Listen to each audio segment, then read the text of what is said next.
The United States is the most powerful country in the world, while Qatar is a tiny Middle Eastern desert state with less than 500,000 citizens.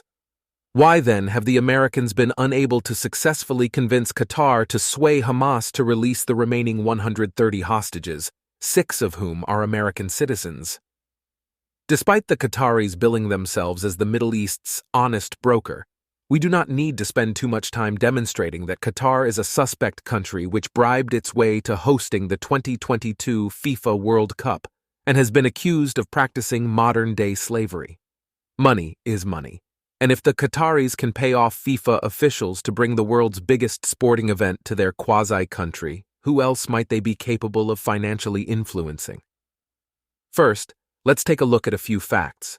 Qatar is the top foreign donor to U.S. universities, gifting nearly $4 billion since 2001, much of which was illegally undisclosed, in addition to writing checks to top U.S. high schools, lobbying groups, politicians, journalists, businesses, public relations firms, and Washington, D.C.'s most influential think tanks, which produce policy papers, host forums, and organize private briefings for U.S. senior government officials that typically align with donors' agendas.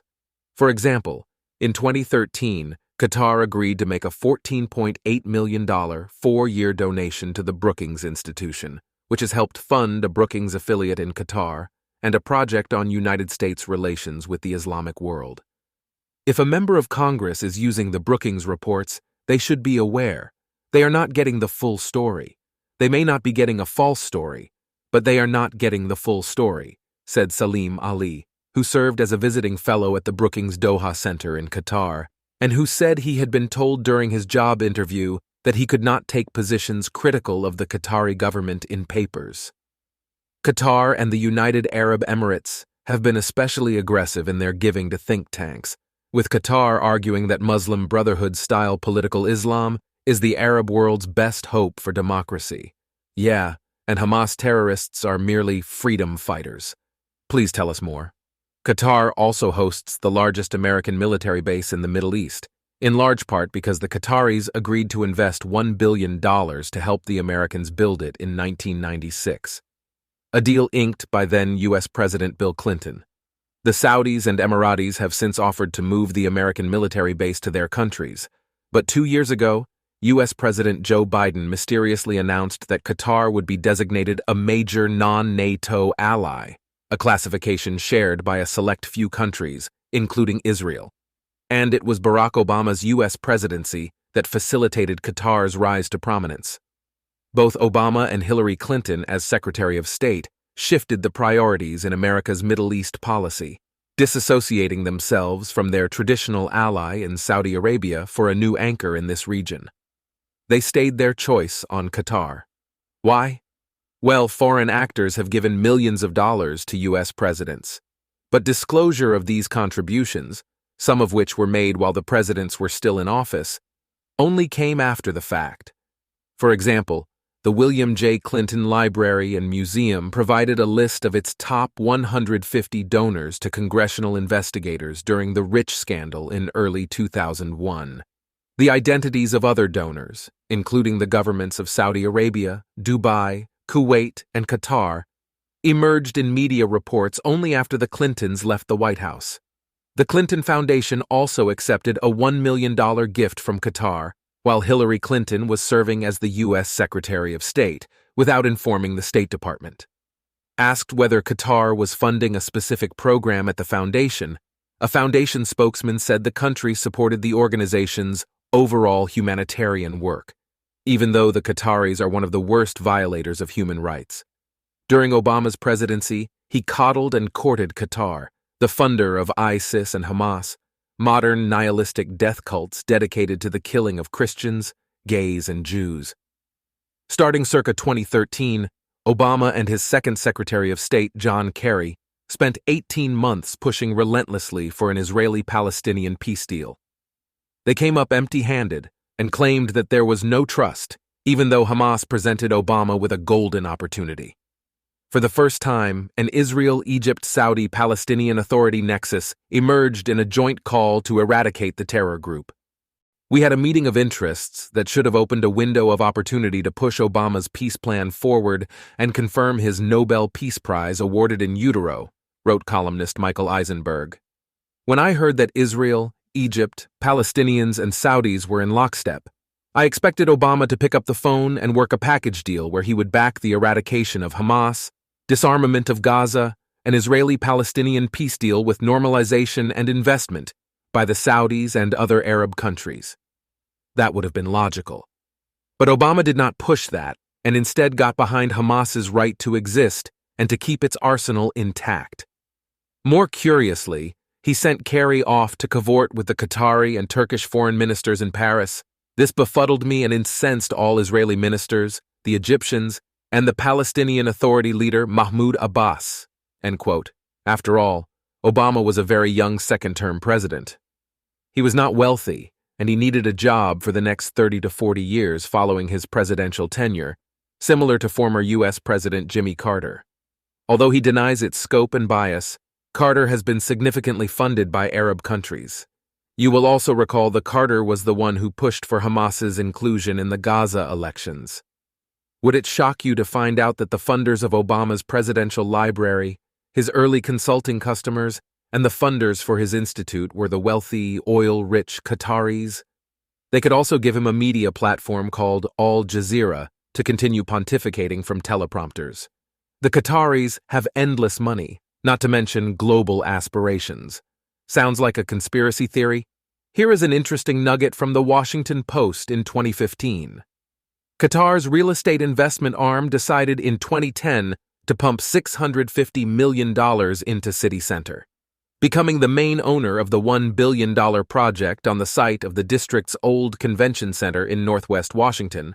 D.C. Qatar had never invested in D.C. real estate before, and its spending spree didn't stop there. The Qataris also invested in Chicago, where their Al Faisal group last year bought the Radisson Blue Aqua Hotel. This year, 2015, Qatar bought Current TV for $500 million, hired 800 journalists, and launched Al Jazeera America, vastly expanding the TV news operations' presence in the United States. Note the two areas Qatar invested: Washington, D.C. and Chicago, Obama's de facto hometown where he was a senator, and Current TV was owned by Al Gore, who served as Bill Clinton's vice president. Somewhat cynically, but not altogether surprisingly, wrote Eisenberg, Obama may be doing the Qataris' bidding as they will be buttering his bread for years to come. Hence why Hillary Clinton did not challenge Obama on the ISIS and Hamas funding source in Qatar. Then there is Joe Biden, who was Obama's vice president during the latter's 2 terms in office. To think that Biden would be crystal clean from Qatari financial influence is wishful thinking at best. Could the Qataris be funding Biden's re-election campaign?